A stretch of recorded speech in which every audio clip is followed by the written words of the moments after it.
episode. Wonderful. Hello, everybody. Good evening. I feel that you guys are not as cold as it is here in Brazil today. Very, very cold. I think like 11 degrees, which is like maybe 40 something Fahrenheit or something like that. Just like very cold. For those that are coming to the pilgrimage in October, be used to it.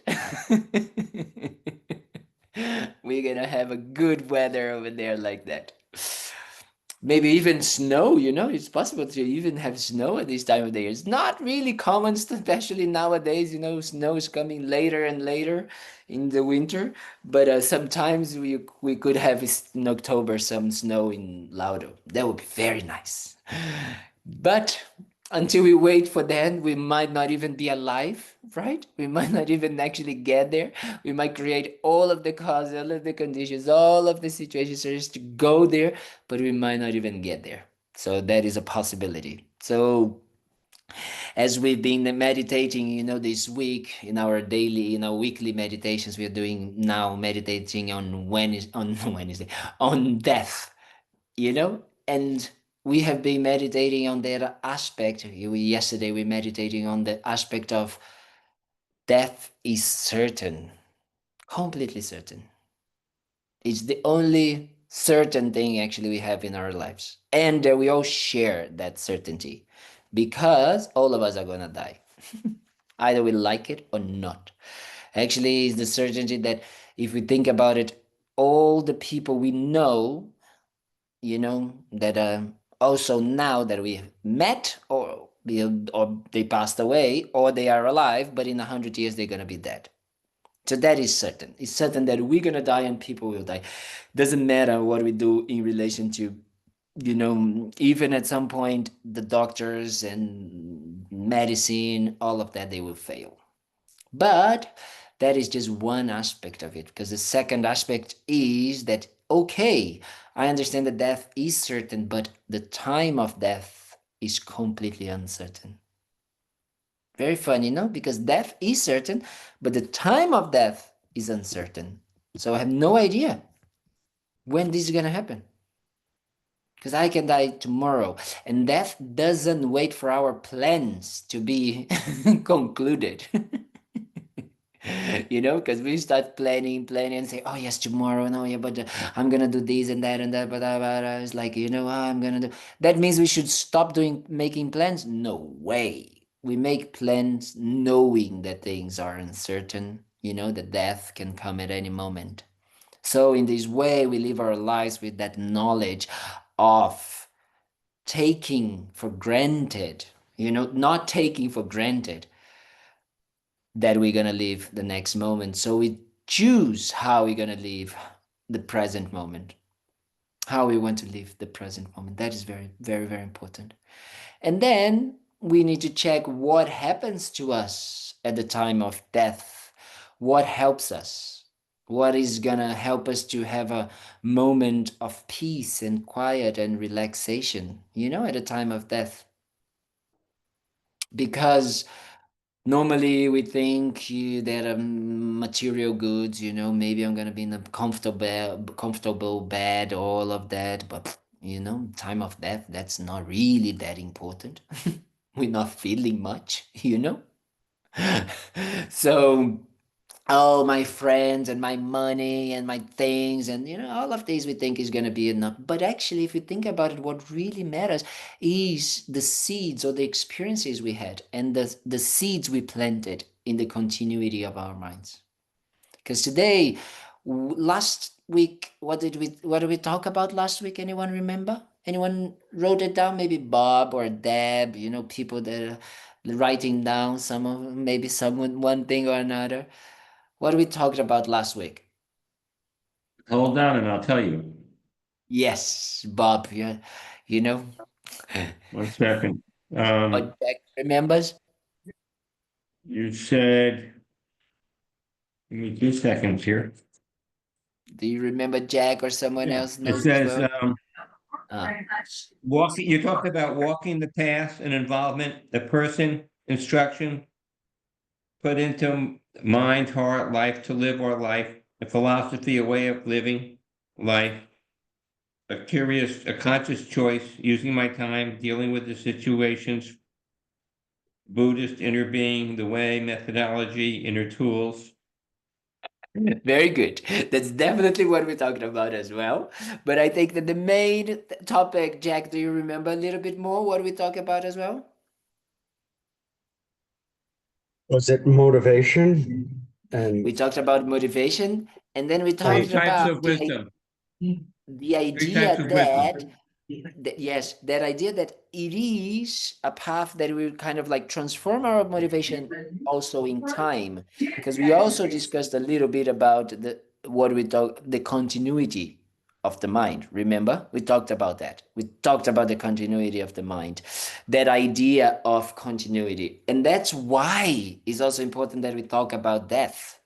Today we're not going to talk about death today. Don't worry. This is just the motivation. But it's important that we understand that death is certain and what is going to happen at the time of death, right?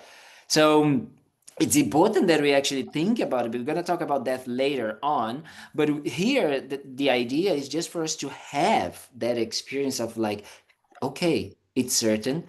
Okay, it's going to finish, and can finish at any moment, can finish at any given moment. I have zero control of it, of the when it's gonna happen. But what will gonna help me?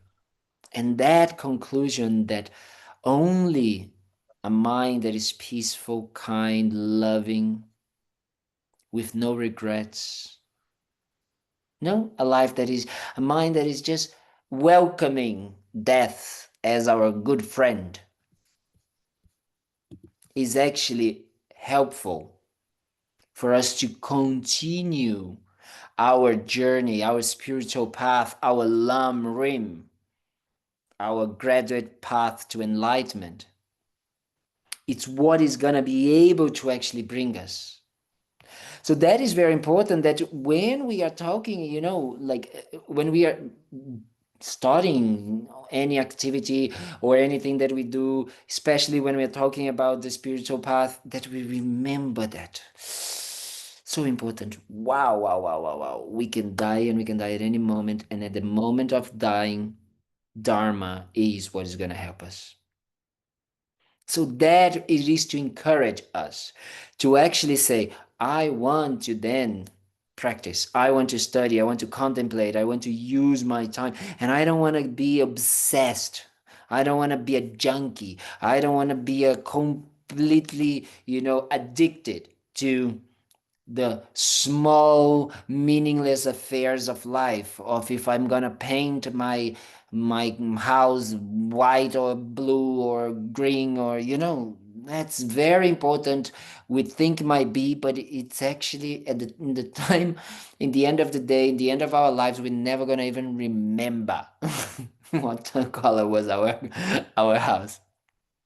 And not only this is gonna make us more attached, saying, "Oh no, I need to go back because I haven't finished." Right?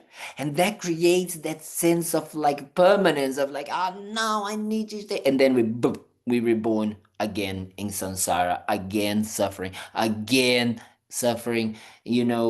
creating the cause of suffering.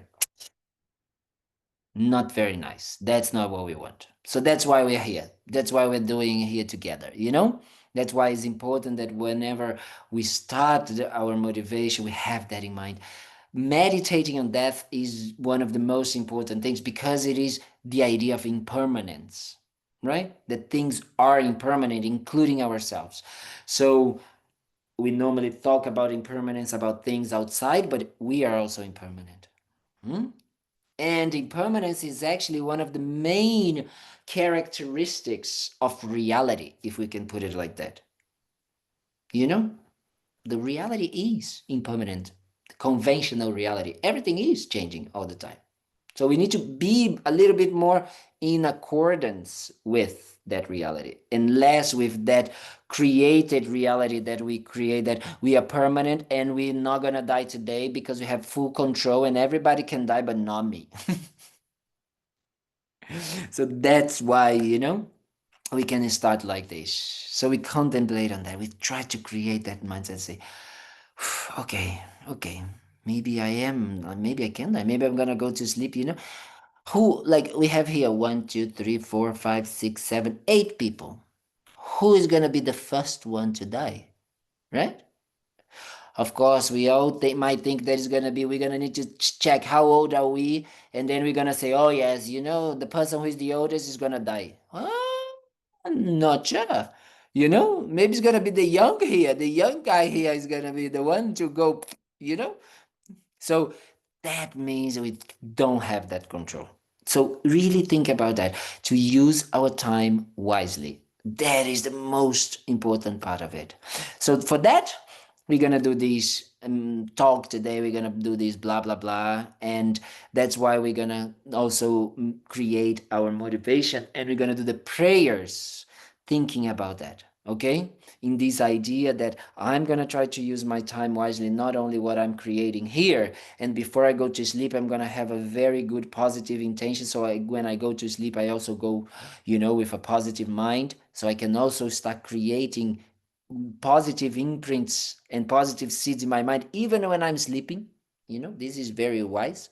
Instead of going to sleep with all of these things and seeing, watching things that makes our sleepy also bit kind of like troubled. Not like that. We kind of like think about wonderful things.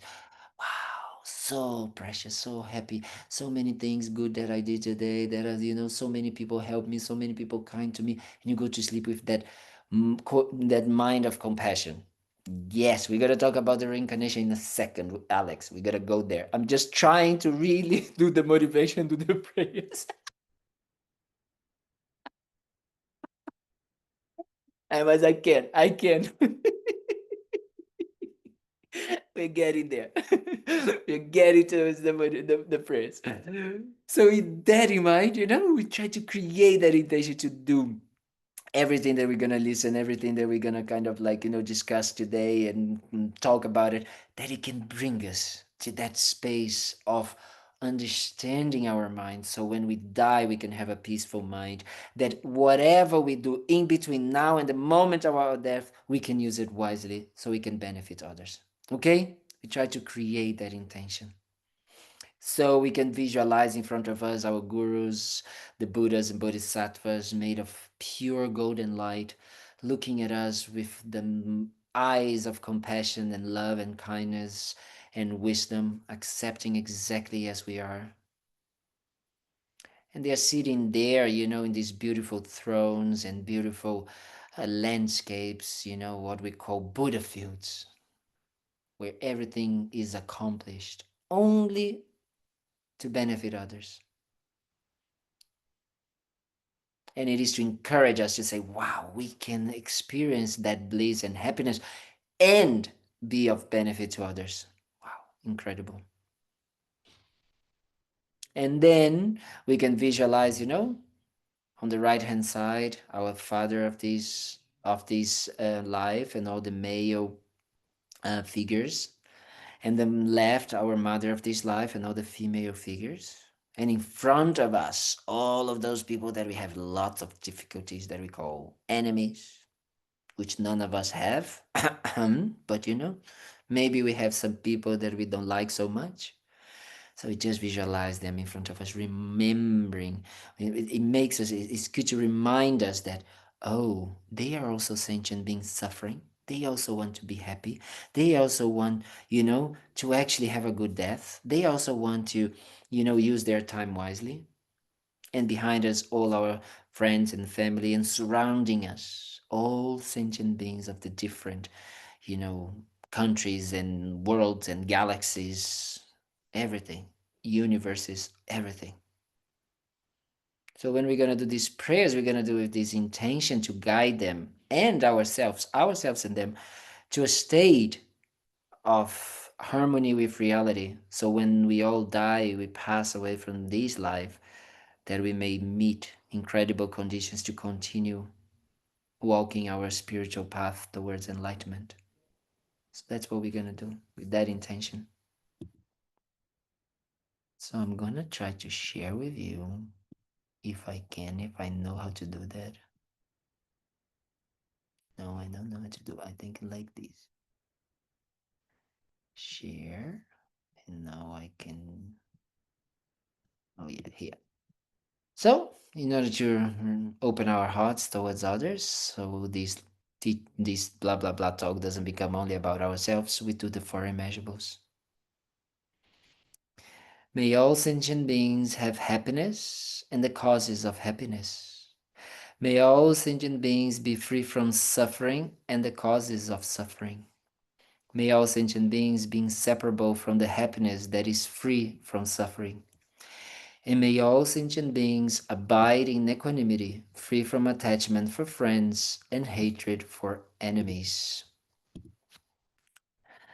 And with that intention, then we're gonna 98. Okay, here we're gonna take refuge in bodhicitta, generate that wish to achieve enlightenment, to achieve Buddhahood, so we can benefit others. So all of these, so for us to be able to accomplish the four immeasurables, we need to become a Buddha. We need to become like these beings that we are visualizing in front of us, that are loving us unconditionally in a way that we don't love ourselves.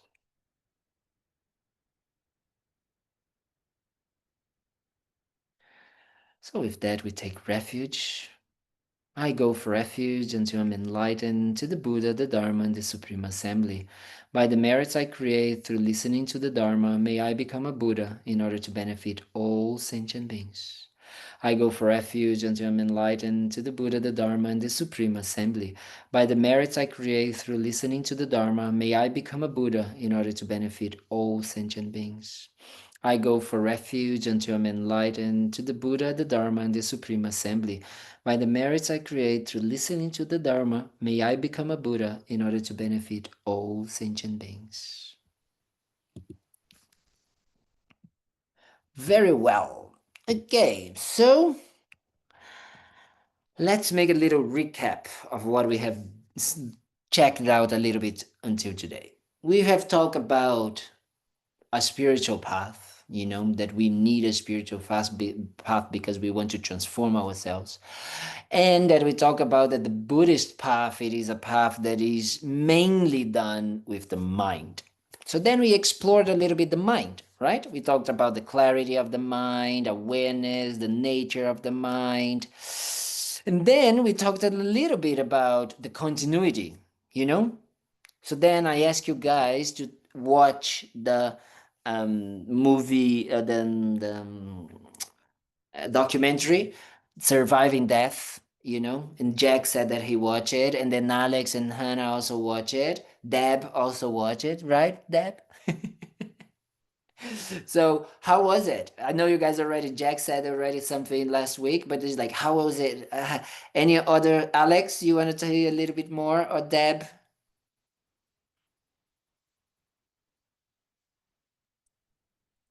We haven't watched that one yet, but instead we concentrate on the topic. Yes. So it wasn't a Buddhist movie or a scientific movie. It was a romantic movie. But the main message was that it's about it's a romantic movie that they fall in love in heaven and then they go to earth. Uh, but the message that I found in the movie is that every 10 years, like the administrator of heaven is saying to Elmo, you are wasting your time, Mm. and he doesn't understand what he's talking about. Every 10 years, and next 10 years, oh, you are wasting your time. You're not going to achieve your goal until the last minute. And in the last minute, he understands, oh, I'm wasting my time when he is going to die. So it was like, oh my gosh, that's what we do. That's exactly the Buddhist path. But at least he got it before he died. So that is very good. That is already quite special because that is one of the things that is important. We're gonna talk a little bit more about that later, but here is that idea that the continuity, the same way that when we go to sleep, you know, We go to sleep. We are watching something, I don't know, in some movie or something like that, and then we go to sleep. So our sensory consciousness, they go dormant. What that means? That means that even if there is sound, I don't know you guys, but I can sleep almost anywhere, you know. I can be on a rock concert and I can sleep, you know. So my sensory consciousness, they go really dormant. That means that what? They stop to exist. No, they literally become dormant. You know, they just like dormant means that they just sleep, you know, they become numb in that way. They don't lose their power of working, because if there is an explosion, if there's a dog barking, you know, it can come and I can wake up because of that, isn't it? So what happens is that they become dormant, but the mental consciousness, it continues. So that means that death is exactly the same.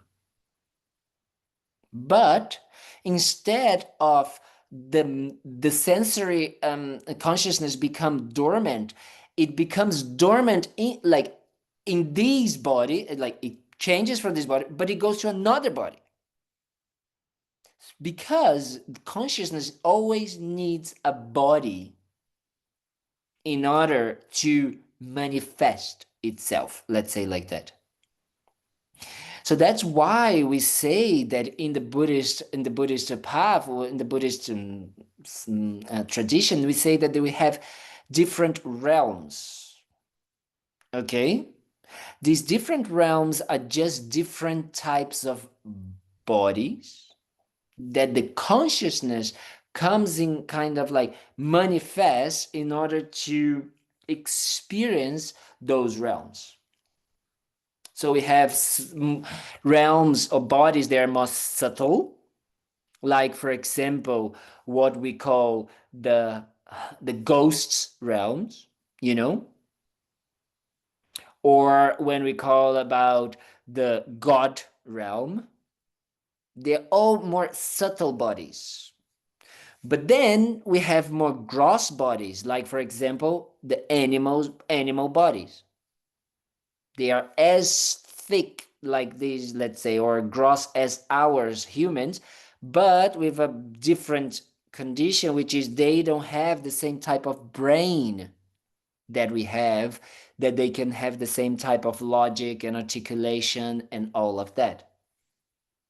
So in that way, what we say, why we say that being a human being is the best like result for us to become a Buddha, for us to train on this path, it is because we say that we have a body that has a very good biological aspect, that with the consciousness can achieve great things, because we can think, we have reasoning, we have logic, we have awareness, you know, awareness in the sense of being able to use our minds to become aware, you know, make an intention, be aware of our intention. There is an intelligence, and we have a mix of both pleasures and suffering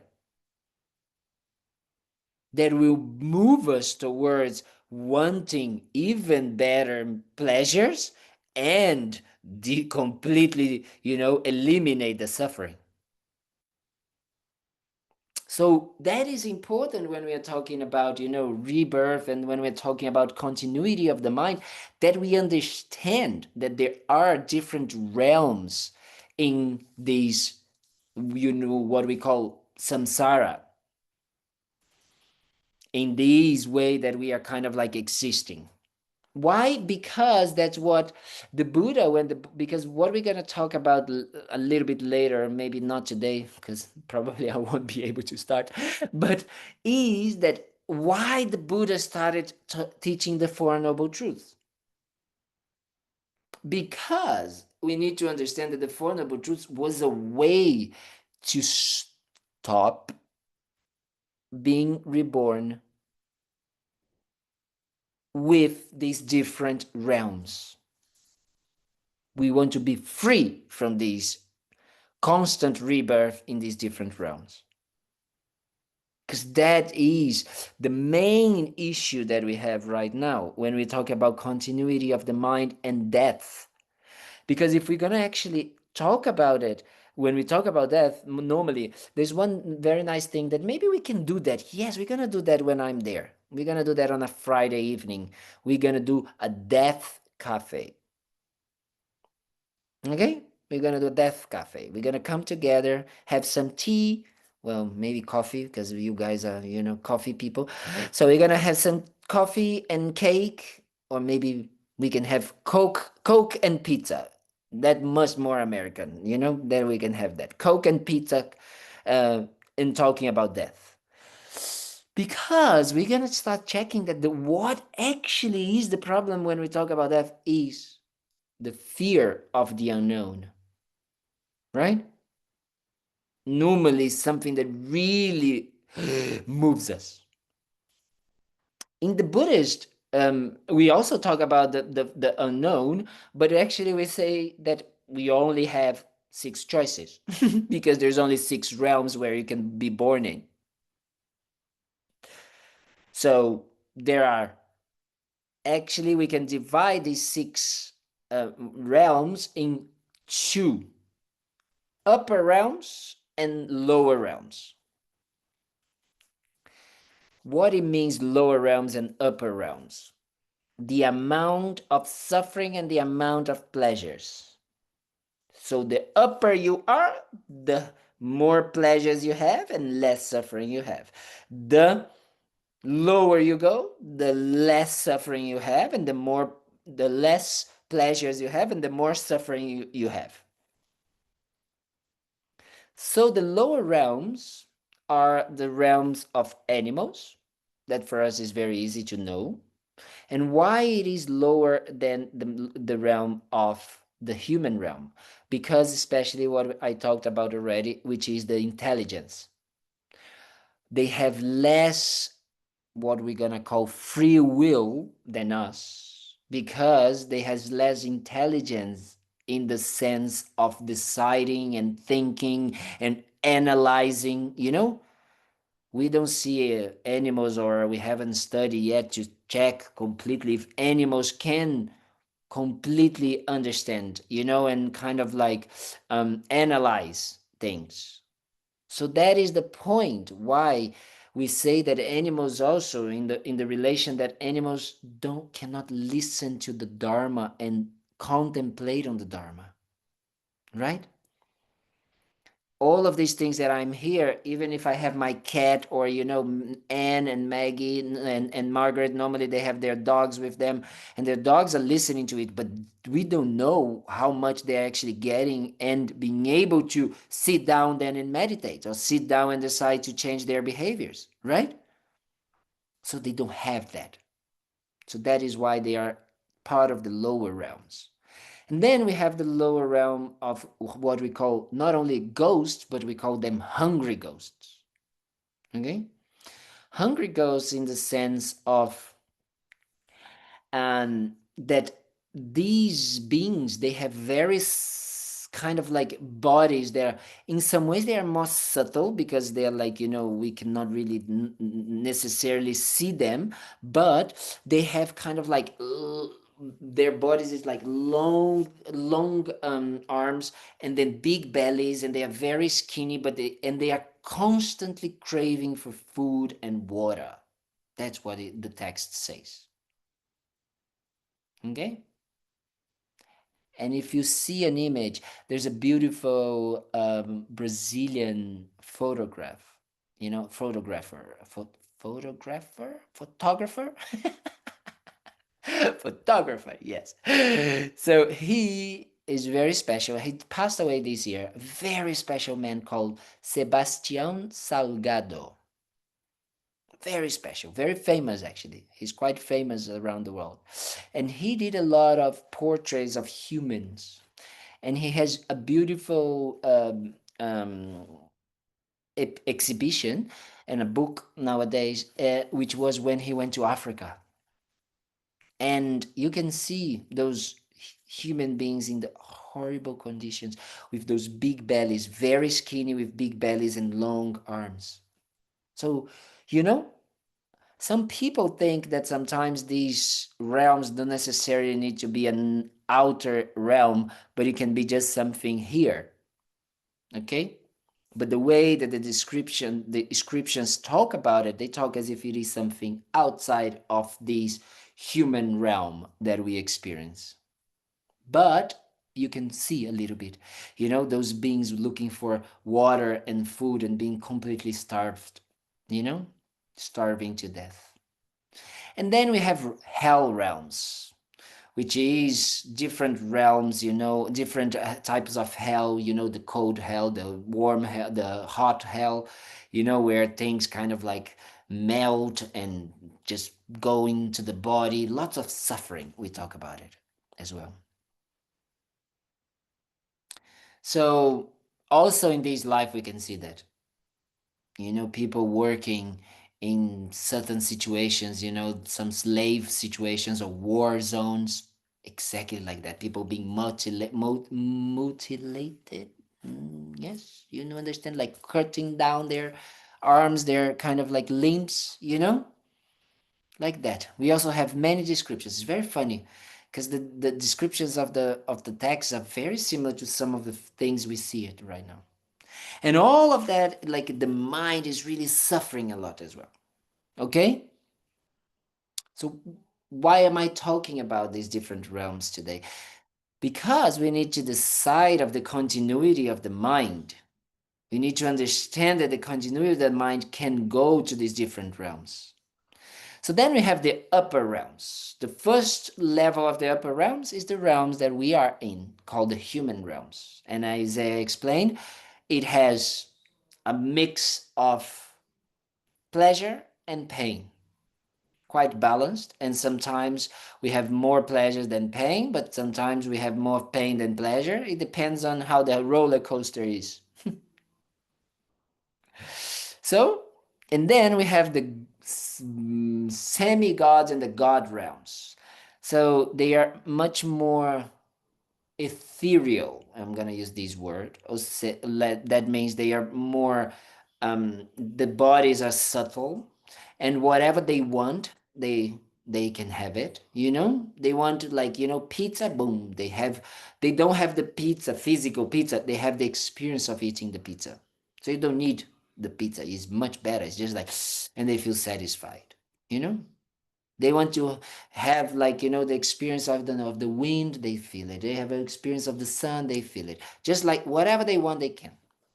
What is the problem of these realms, which is a little bit of what we in Florida have sometimes, is that we have everything we want, so we forget about suffering. So we forget that we are still suffering and have the causes of suffering within ourselves, meaning that in the future we can still experience suffering. Because that is the point with the realm, the hell being the god realms, is that they forget that they will eventually run out, because even the realms, all the realms, they are impermanent, right? So they're gonna finish at some point, and then because that they don't practice dharma, so they can go back to the lower realms. So that means that the time of death is very important in this way, because it can decide what we're gonna do, right? And he's going to decide if we're going to go to the lower realm or to the upper realm. And then that means that in all our lives, not only now in this death or but all the deaths we already had in previous lives, we continue taking rebirth in another body after another in one of those realms. That is what the Buddha started to talk to us about. Started to say, I don't know you, but I want to stop it. I want to decide where I want to be reborn. I want to decide when I'm going to die and where I'm going to be reborn based on my intention to benefit others.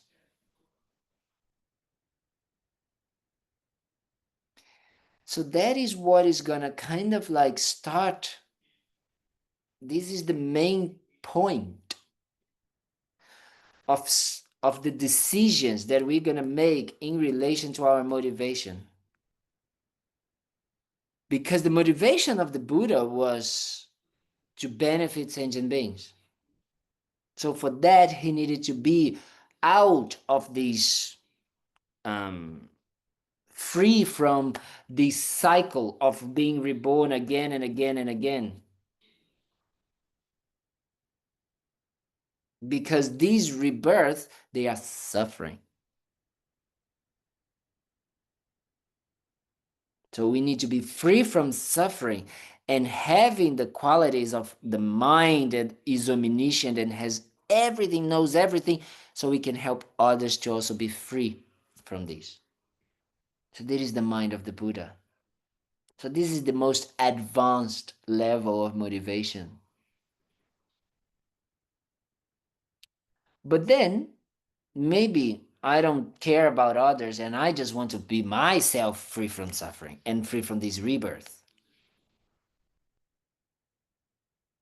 So that is the second motivation, which is I want to be free. I want to fight freedom from this cycle of rebirth, of contaminated rebirth, as we say. What it means, contaminated rebirth, means that all the rebirths, because we still have these seeds of the causes of suffering, and these ignorant views in our minds, it doesn't matter. We're going to be reborn in one of these realms and we're going to suffer. Does it make sense what I'm saying? You guys following today? Yeah? Deb? Okay. Deb? You on Sundays you've been talking a lot about how it's by really seeing how dissatisfied we are that we'll want to. That's the only way to see the cause is by the cause of suffering is by recognizing how we're really dissatisfied. So I guess I'm wondering if that helps break the cycle of. Yes. So it is exactly now the first kind of like type of it's not even the first, because actually just being dissatisfied with the life we have, it is the entrance door. That's why I'm doing it on Sundays, for developing a spiritual path, wanting to enter a spiritual path, right? Then what we need to do is that we want to have, once we enter the spiritual path, now the first type of motivation of the spiritual path inside of the Lamrim is I want to then, now that I understand that I can have different types of rebirth, I want to have upper rebirth. And more than that, I want to have human being rebirth. Because it is when I'm going to be able to then develop myself, because I can hear the Dharma, because I have living Buddhas like the Dalai Lama, because I have the connection with the Dharma, I can do retreats, I can do all of these, listen to this blah blah blah from Kalden, maybe something good comes out of it, and then I can transform myself. But that is the basic or the lower level of intention. The second one is what we talk about, that once I realize that, wait a minute, I can go beyond that. I can not only want to have a good rebirth, but I can actually stop all the contaminated rebirth. So it's like, oh wow, I don't want to be reborn as a human being. I want to actually be free from all these types of psychic reborn, and I want to achieve nirvana. That's what freedom means in Buddhism. Liberation. But liberation means I am just, almost kind of like in this bliss just by myself. So I'm not aware of what's going on in the world, and I'm not connected. So that is kind of like a bit of a limited, or as Rinpoche used to say, this is the lower nirvana. So we have the upper nirvana, which we actually call Buddhahood, which is based on, oh wow, wait a minute. If I am suffering in this way right now, because that's where it starts, everything, realizing where we are at, the suffering we are at. And there is no difference between any sentient being wanting to be happy and not suffer and having this dissatisfaction constant in their minds. So that means that these beings are also suffering. And that means that these beings don't even know what is going to happen to them when they die. So that means that they don't even want to create the causes to have a good rebirth in the upper realms. And not only this, even when some of them think about rebirth, like Alex was saying that they watched it, Alex and Hannah watched a movie about reincarnation. And normally the reincarnation type of that they are talking about is just having a good reincarnation. And that's it. They stop there. Or they go to heaven, or they just want to go to heaven, which is some sort of nirvana or whatever, you know? But then they don't think about eliminating all the type of rebirths for them and for others. So then, not only this, they don't think about Buddhahood, which is completing their qualities and having an omniscient mind to benefit others as well. So then they feel not only free, but full of love, compassion, kindness, wisdom. So that is the graduate path to enlightenment. But what we are talking about on Sunday is normally not even sometimes an entering in the spiritual path. Because it's just like, if you think about it, when we are talking about the dissatisfaction of the mind, we can just say, oh, yes, I'm very dissatisfied with my job, so I just need to find a new job. Right? But then if we say, oh, I actually am dissatisfied because I'm not finding true happiness and I want to find true happiness. Okay, so what do I need that? Well, I need to achieve enlightenment. What do I the steps to achieve enlightenment? Well, I need to have a good rebirth. Well, I need to be free from all the rebirth. And then I need to perfect all the qualities. Right? So that is the idea. So that is very good. I hope that it makes sense. I'm not making more confusion. Yes? Okay. Mr. Bob? If you think I can remember my question, I absolutely have no idea. You write it down next time. Then you have it. No, I was busy listening. That's fine. I'm sorry. I'm so sorry. You had to No, no, listen no, to no, me no, for no. It once. was great. Maybe It we'll was. come. Maybe we'll come back. Alex? Yeah, I have a question. uh, I read a book about where you were talking about when you are dreaming, um, about practicing in dreaming, Yes. basically, and it's Dream very yoga. advanced. But I never heard about that your mind goes to another body. They never Mm. explained that. So that is, can you elaborate on that, Okay. please? I can elaborate a little bit on that. What happens is that the mind has a gross mind, a subtle mind, and a very subtle mind. Okay? What is the gross mind? Normally, the gross minds are the sensory minds, the sensory consciousness, and those consciousness that are a little bit like the memory, or what we call our um, personalities, let's say like that. The kind of like the gross aspect of ourselves.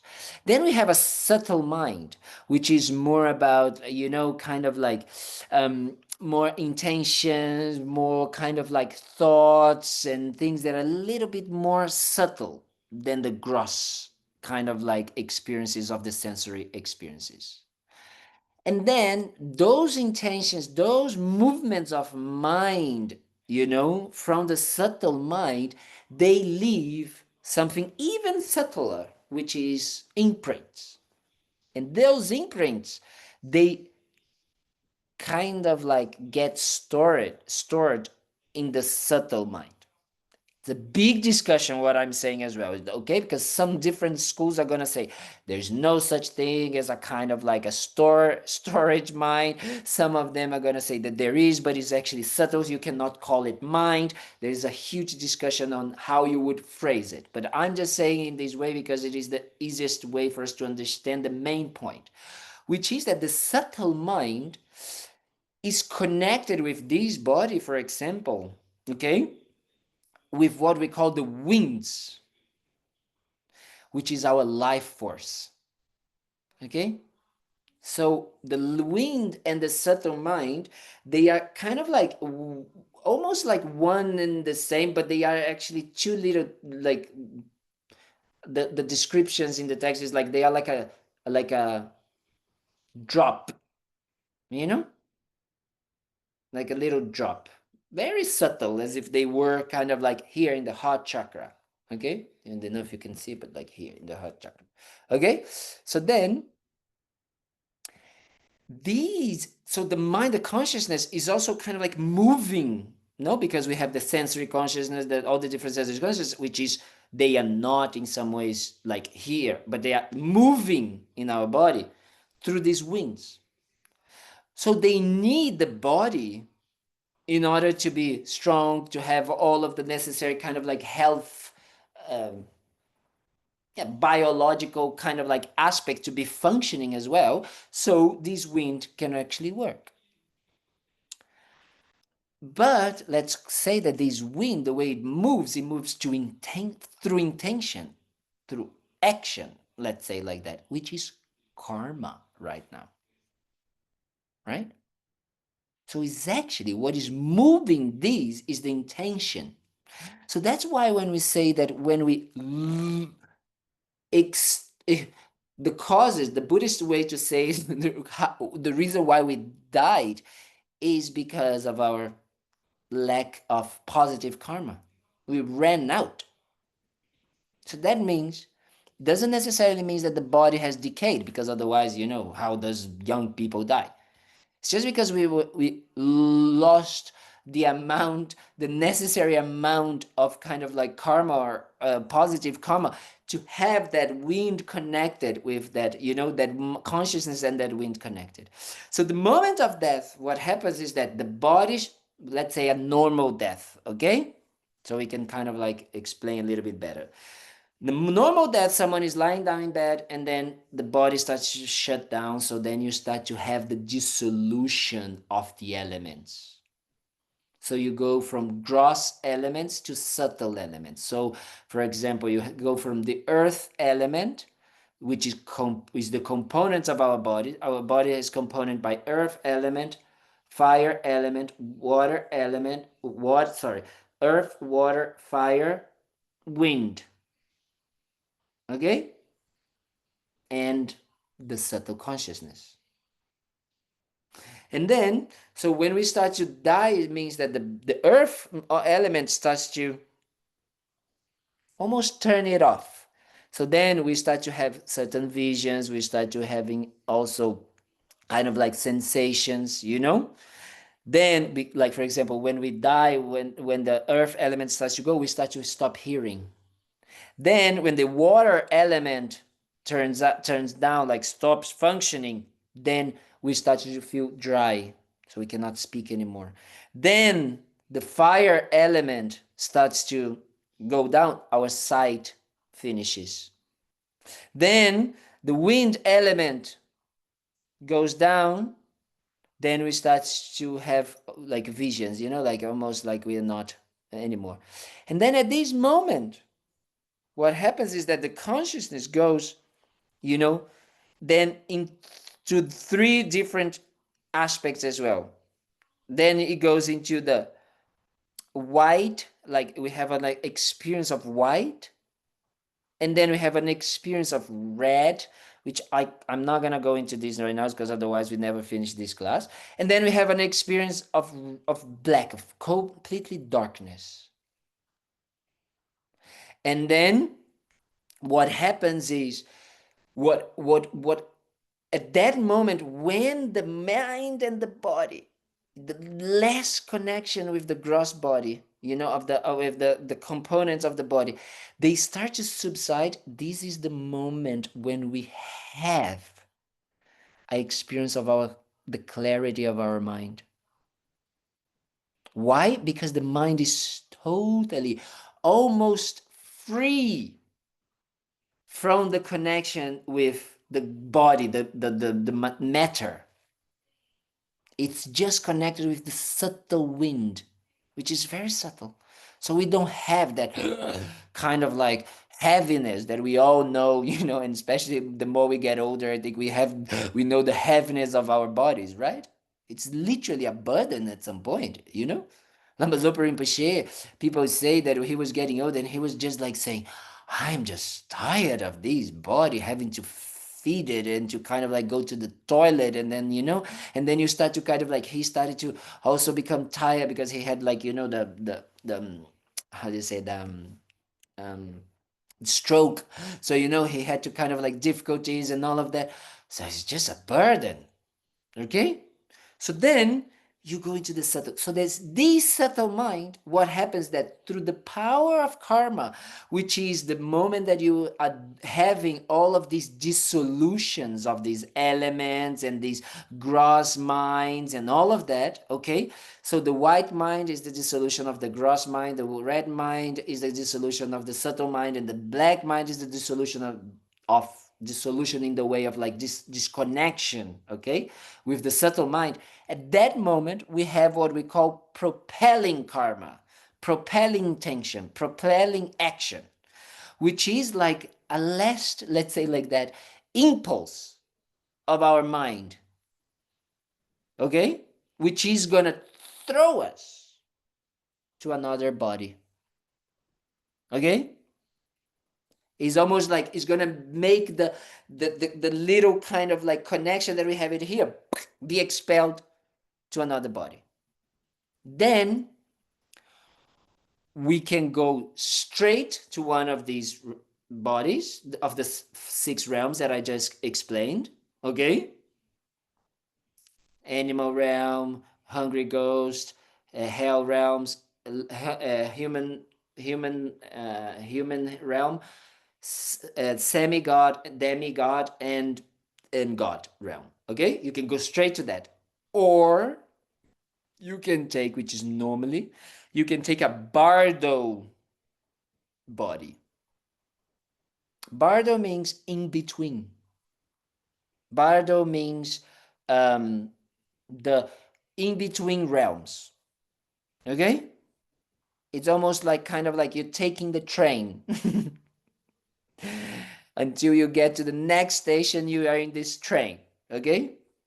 And it's very funny because the way they describe the bardo bodies is extremely similar to most of the other religions' experiences of ghosts.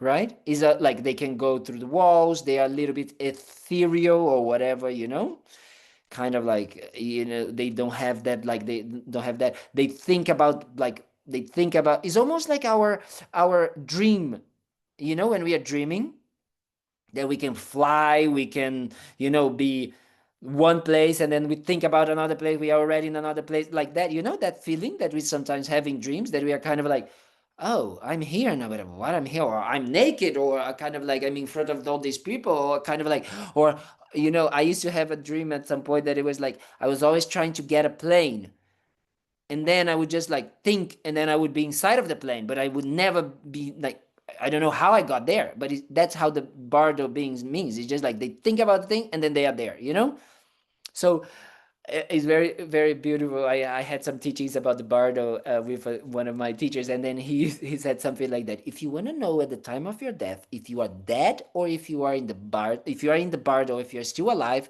just think about something, and then if you go there, you know that you're dead.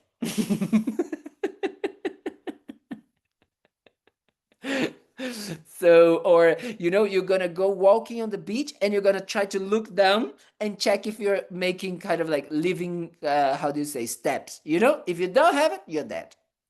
Okay. So you not to make any confusion. So then this bardo being lives, this bardo body lives for 7 days.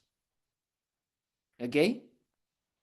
That is like, it's just how it is. Let's say it's like our lifespan is maybe 100 and something. That's it. That's what we can live. We cannot live more than that. Or animals, some animals can live, like a mosquito, I think, lives 24 hours or 48 hours or something like that. It's just their lifespan. So the lifespan of the bardo realms is 7 days. Okay. However, you can be reborn as a bardo being 7 times. So that's why we have the 49 days after someone is dead. That people are doing prayers to connect with that mental continuity of that person, so they can actually be reborn in one of the other realms, especially the human realm. What? No, go, because otherwise you're gonna forget. Yeah, go. No, it's okay. I will finish later. But you need to unmute yourself, dear, first. You need to unmute, Bob. Unmute yourself. Sorry. You said that the mind or the consciousness jumps to another body Yes. and then jumps to a realm. No, jumps to the body of, it can either go direct to one of the 6 realms, or if it doesn't have the karma, the propelling karma that goes to one of these realms, then it would go to the bardo body. Okay, so it either goes to the bardo body or to. One of the 6 realms. Now I have another question, if you don't mind. Please. If you bring your mind or your consciousness to another body,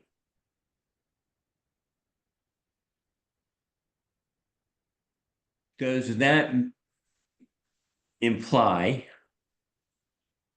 that you're bringing with you whatever you're working on into circumstances that have any idea what they're going to be like? But here you are, and now it's your journey. Is the continuity of your journey. It's the continuity of your journey into whatever you've been born into. The thing is, nothing exists without a cause. So you can only be reborn in a certain place because you created the cause for that. And what are the causes? The intention you had. So that is why it is important that you understand that now everything that we do is contaminated by the wrong views of how reality works. Okay? And this ignorance or these wrong views, they manifest mainly in attachment and aversion or anger. And then we can talk about all the nuances, or I don't know, nuances, of the different colors of attachment and the different colors of anger, like depression, low self-esteem, and all of this frustration. Yes. Sorry to interrupt, but I have to ask this because I want to understand it. Yes, please.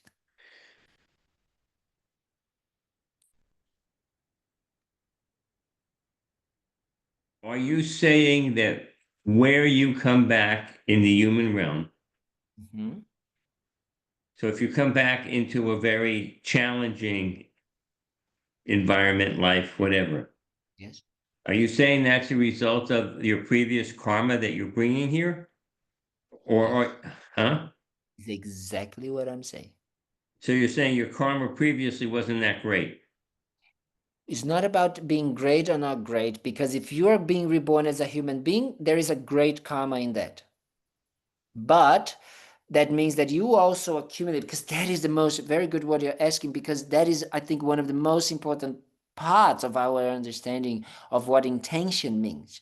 Intention means that we have in our day, during 24 hours a day, we sometimes have positive intentions, which is means, oh, I want to help others, I'm kind, I like, this person is nice and this person is this, or, oh, I'm thinking about this person, I hope this person is well, or I practice generosity, I'm kind, I'm patient, I'm loving, I'm wise, I help a friend.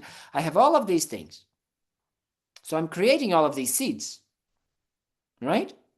And all of these seeds will manifest in beneficial ways in this life and in future lives, right? And one of them, which is, to be reborn as a human being. Okay? However, we also, during 24 hours, we have a lot of intentions that are bad, negative, means selfish, harming others, and all of that. So that means that I'm creating in my mind like a field with zillions of seeds. So the time of death is so important. Why? Because depending on the mind that I am at, I am either going to activate a positive seed or a negative seed. So what is going to depend, what is going to bring me to that?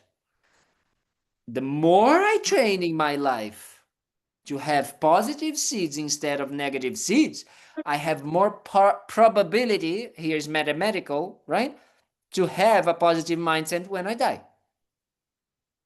The more I actually prepare myself for dying, the more I meditate on death, the more I meditate on what I explained to Alex about the dissolution and about the way it all happens, the more I'm prepared and saying, yes, let's go for this next chapter.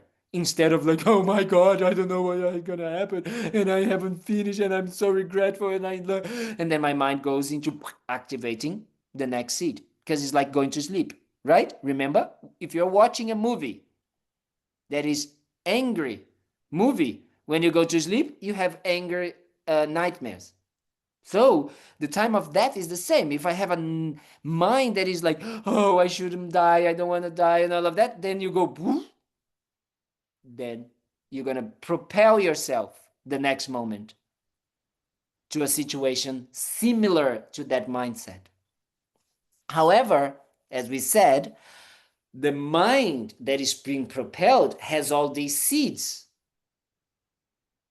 So some seeds, let's say, but I'm being reborn as a human being, so that means that I have good seeds. However, I was also very, how do you say, like stingy, Maybe not in my previous life, okay? Maybe not in my previous life, maybe 10 lives ago, but I have that seed in my mind.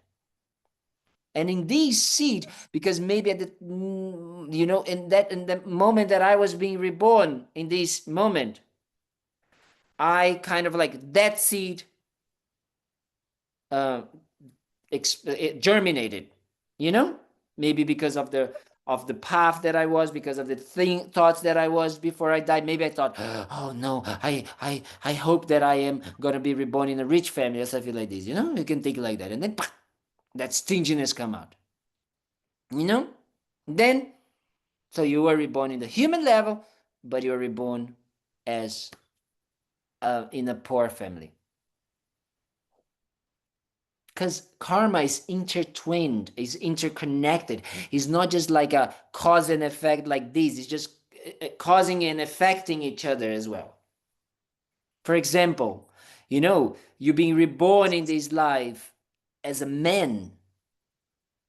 So that means that in previous lives that you were a man, you you have more possibility of those seeds to ripen in this life than actually when you were a woman, just because of the body you have. Do you understand what I mean by that, Bob? Does it make If I sense? was a man, more previous times than a woman Not is a necessarily. great, It's just that, like, for example, let's say that you are a man in this life, and you were a woman previous life, and you were a man last life. And then when you were a man like 2 lives ago, you were a kind, compassionate father and all of that. But when you were a woman, you kind of like didn't want your children, or you killed your children, or you kind of like, So maybe in this life, you might not necessarily have a bad relationship with your with your kids because you are a man. Maybe that loving kindness might come back because you have that male body in this life. Do you understand? yes. So in some But ways, it couldn't come back either body? it could come back in either body, but they are stronger. Why? Because of the power of habituation. Okay. You understand? Yes. So Yes. that is the thing sometimes. And this is, in a way, the explanation of homosexuality in Buddhism, is the power of habituation. It's just that. You habituated your mind in having attraction to that type of body. And then in this life, you have a male body, but you're attracted to a male body because you habituated yourself more. Because maybe you were a naughty woman, and then you became very attached to the male body. So then in this life, you have a male body and you're attached to body. That's it. It's just habituation. It's just the strength of the intention and the kind of like habitual tendencies that we create in our minds. Why is so important what I'm talking about? Because we need to stop, because otherwise you guys are gonna be tired, or at least I will. But what will happen is, the most important of what we talk today is, okay, Kalden, I have no idea about these realms, what you're talking about. I don't know if I buy this, No problem. Think about the mind, the habitual mind, the habits that you create in this life and how they play as results, And especially the more we live, we can start thinking about and say, whew, it's true. If I continue being angry and always reacting this way, my wife or my partner becomes angry at me, my children, my colleagues, my this, you know. So that continuity of the things that we have done and how they play as results in the future, good and bad. Let's not just see it bad, good or bad. There's beautiful stories about kind of like especially good results living in this life, like maybe you helped someone and then years later that person helps you, or someone else helps you because you helped that other person, things like that. So it's not only good or bad, it's just cause and effect. That is so important for us to understand, because then we need to decide what we want to do with our life.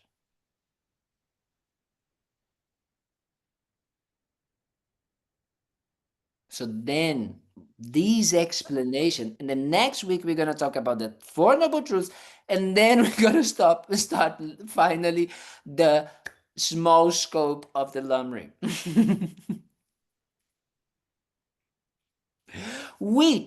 Why it is so important? Because one of the things that I've learned now after almost 15 years of Buddhism is that Buddhism has a worldview, a way of thinking, which is, of course, based in reality, because that's what the Buddha literally not discovered, but realized. But the path of the Buddhist path is based on these. Or as Venerable Rabina says, which I like that word because she's great with words, is the Buddhist assumptions. So we need to establish which are the Buddhist assumptions. So that's what I'm doing here. Because if I start the Lamrim to you as exactly as the Tibetans have done, you guys are going to say, I have no idea what you're talking about. Because the first topic of the Lamrim is actually talking about the teacher, the importance of the teacher. And then it goes straight to talking about the pressures of human rebirth. So then it's already established in their minds, first, the idea of the teacher and the importance of the teacher as someone guiding you, okay? Which I find it is okay sometimes, but also we need to be careful because can you imagine you come for the first talk of Tibetan Buddhism and there's this guy sitting there or this woman and telling how important is the teacher. Completely nuts, right? So there's like they are like this is a cult selling themselves and wanting me to kind of like adore them, nothing like that. So that's the first thing. Second is precious human rebirth. So precious human rebirth is the assumption is there is a rebirth, there is a human rebirth, and there is a precious of a human rebirth. So can you imagine if you already start with that assumption? With we Westerners that don't even know if there is such thing as rebirth, we don't even know that there is other type of rebirth than a human, and what would be a precious human rebirth. Because when we talk about precious human rebirth, sometimes we think the precious human rebirth is that, oh, look at how I am, like I have all the outside conditions and all of that. No. Precious human rebirth talks about the possibilities that you, in your continuity of lifetimes, have for your life, in relation to your life, not in relation to others, not like this. It's like, dude, you have thousands, zillions, billions, infinite rebirths. Right now, in this one, you have incredible conditions to practice the Dharma and to decide, to define, to give a direction to your next rebirth. What do you want to do? That is the establishment of the Lamrim. That is how it starts. And then from precious human birth, so the teacher, guru devotion, and precious human birth at outside of the Lamrim, okay? For most people that don't know that. Then you start the Lamrim. Based on, oh, if I'm having a good rebirth now as a human being, I want to have a good rebirth my next rebirth. So that is the first motivation of the Lamrim. So that's why I have been here for maybe a month now, trying to establish the worldview.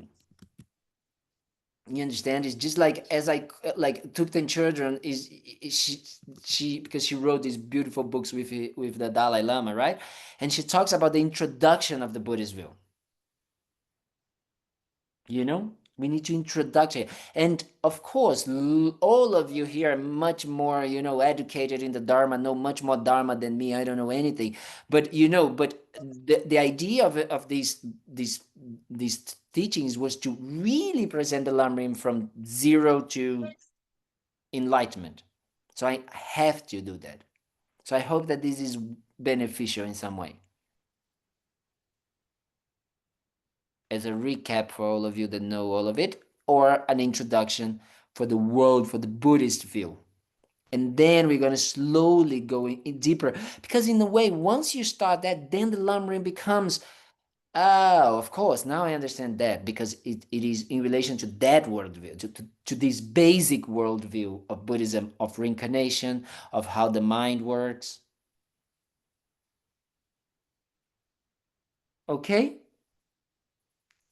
Does it make sense? Any questions? Do you guys are getting more? Yeah? Do you guys are understanding that kind of like, because I also like you guys to have the overview of it. Yeah? Does it help what I've just said or made your lives much worse? No, thank you. Oh, no, it helps dramatically. It's great. It's terrific. Okay. Thank Good. you. Jack, Thank you. Very helpful. Thank you. very helpful. I have one last quick question, if I may. Yes, you may.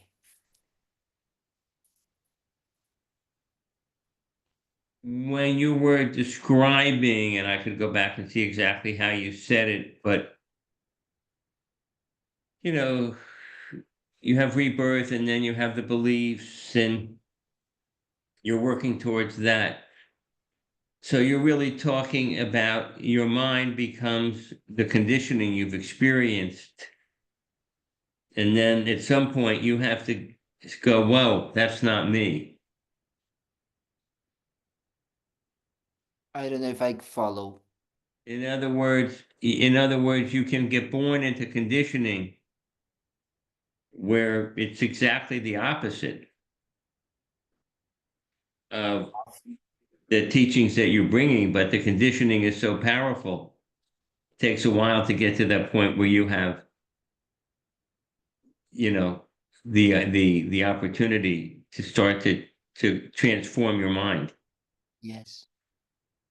Yes, and that's exactly the kind of like the type of I don't like to use this word. I'm gonna use it, but don't get it wrong. But it's the type of understanding that creates. I'm not gonna use the word now. So I'm gonna use this way of thinking better, which is this is the type of way of thinking that makes us then start to choose.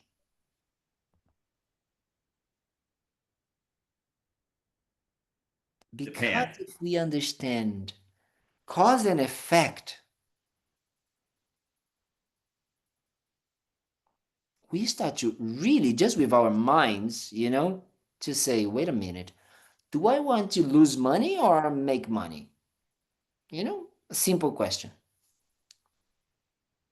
So, do I want to have a good rebirth or not so good rebirth? Same question. It's the same, exactly the same. Because it's just cause and effect. The best aspect in some ways of the good rebirth and bad rebirth is dependent mainly, mostly on me. Right? Say that again. The difference between me saying, oh, I want to make money, do I want to make money or lose money? Right. That Right. many times doesn't depend on me. If you go to, invest in the stock exchange, it depends a bit on you, but it also depends on the market and many players and many things. But talking about rebirth, it's about my decisions. Because what is going to decide, the deciding factor is my intention, is my inner decision. And why do I say mainly? Is because the Dharma, it's an outside tool right now that can help us. It's only the only thing that can help us.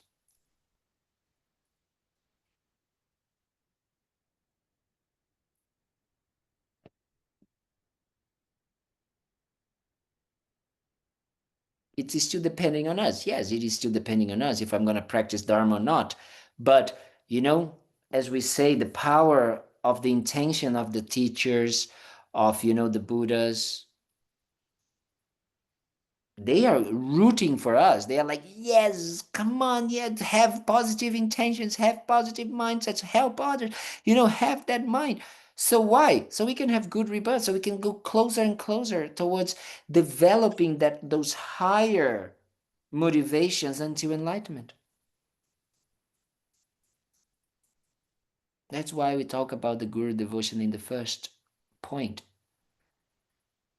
Because if we understand that we're going to have someone in this life that is going to bring us from the situation where we are at, and they're going to guide us into enlightenment.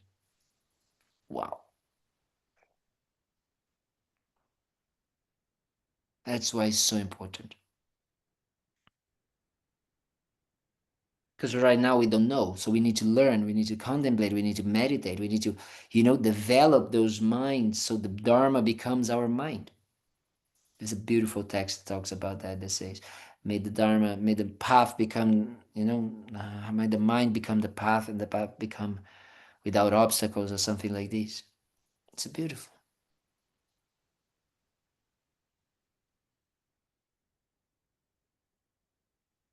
That's the idea. Does it make sense, Bob? Does it help?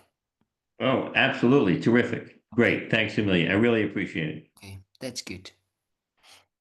And that's why also I kind of I like to normally introduce these parts, because then when you guys gonna read a Lamrim book and a Lamrim text, and I hope you guys read, especially there's a beautiful book from Young Sin Rinpoche, um Walking the Path. No, wait a minute, let me check what is the translation. Young Sin Rinpoche Lamrim book. Practicing the Path.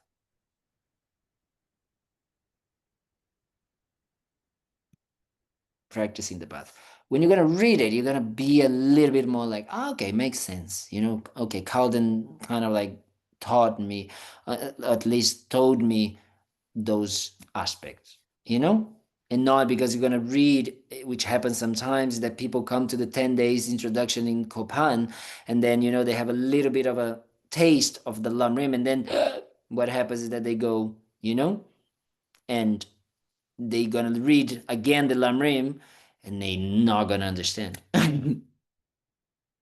It doesn't make sense. Okay, so let's dedicate that everything that we have done here, that any blah blah blah of these words of that crazy Cowden said, that it might be of any benefit for ourselves. So so we can actually use our minds and our bodies and the time we have in this life to bring benefit to others. That's the most important. So we can continue evolving on the path. That's why we are always talking about benefiting others, because in a way we are trying to bring our minds to the upper type of motivation. Okay? That's what we are trying to do. So anything that we said and heard and talked, sorry, we just we can just think about that. May it be for us not to only use here for ourselves, but especially to bring to the world, so we can manifest this knowledge and these compassionate mind states into the world, so the world can benefit from this, because the world definitely need.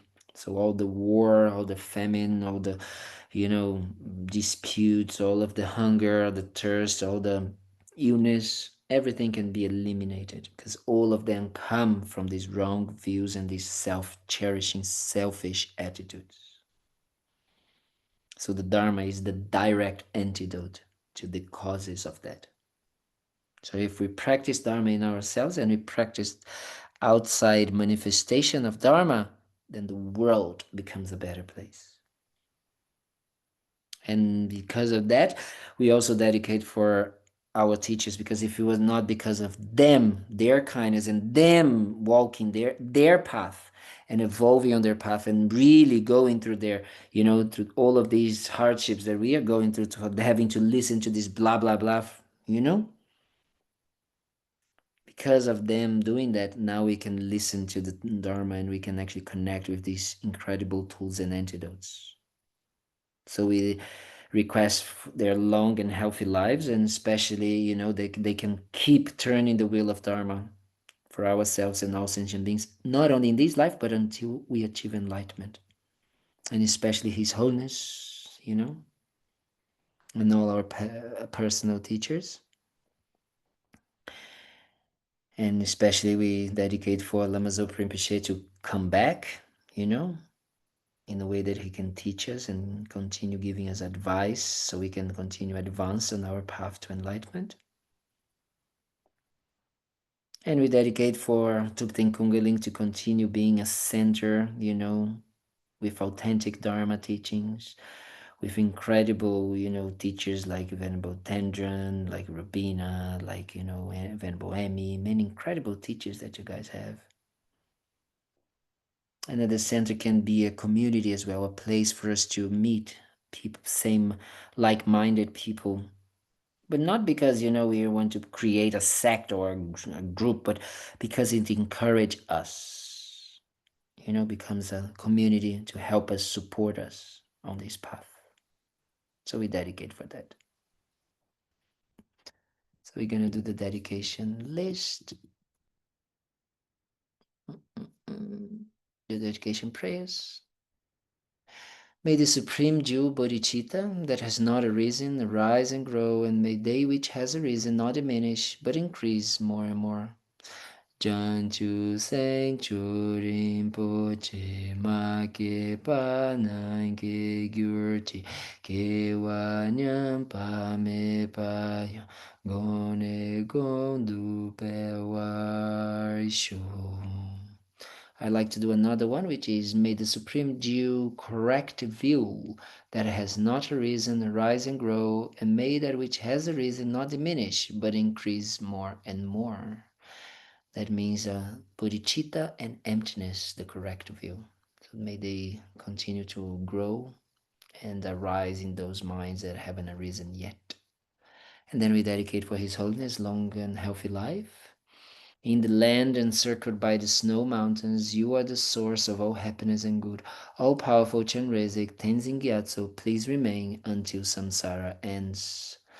Savior of the snowland teachings and transmigratory beings, who makes extremely clear the path that is unification of emptiness and compassion, to the lotus holder Tenzin Gyatso, I beseech, may all your holy wishes be spontaneously fulfilled. May the glorious Guru's lives be long and stable. May all beings equally the extent of space have happiness. May I and others without exception accumulate merit and purify negativities, and may we be blessed to quickly attain Buddhahood. And then we finish with the swift return for Lama Zopa Rinpoche. Peerless teacher and assembly of the children of the victorious ones, Shravakas and Pratyeka Buddhas, victorious Losang fathers and sons, along with the lineage masters, all objects of refuge of infinite lands, please bestow the virtue and goodness of accomplishing this prayer here and now. Holding and spreading the Muni's precious and complete teachings through explanation and practice, you wear the armor of patience that is never discouraged. Incomparable Venerable Guru, to you I make this request. While striving single-pointedly for the sake of the victorious one's teachings, the sole gateway through which all benefit and happiness emerge, and from other living beings, you suddenly departed to peace. What a great loss! Nevertheless, through the undeceiving truth of the blessings of the ocean of the three jewels and the great waves of bodhicitta of the children of the victorious ones, may the smile of a reincarnation swiftly be in glory for fortunate disciples.